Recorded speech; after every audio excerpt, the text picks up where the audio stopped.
দুঃখের কথা আর কি বলবো, যেই দলই ক্ষমতায় আসে বাঁশ খেতে হয় জনগণকেই।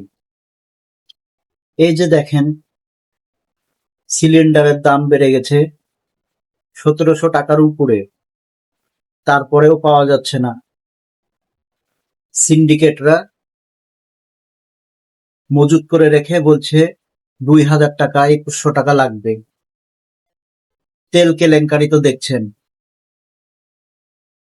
দেশে তেলের অভাব নাই। মাননীয় প্রধানমন্ত্রী বলছেন, জ্বালানি মন্ত্রী বলছেন, তথ্যমন্ত্রী বলছেন, কিন্তু পেট্রোল পাম্পে গেলে ঘটনা পুরোপুরি আলাদা। ঘন্টার পর ঘন্টা লাইনে দাঁড়িয়ে থাকতে হয়, তারপরেও তেল পাওয়া যায় না।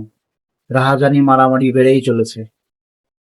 জ্বালানি সংকটে সারা বাংলাদেশ, সঙ্গে দাম বেড়েছে সয়াবিন তেলের লিটার প্রতি ৮ থেকে ১০ টাকা।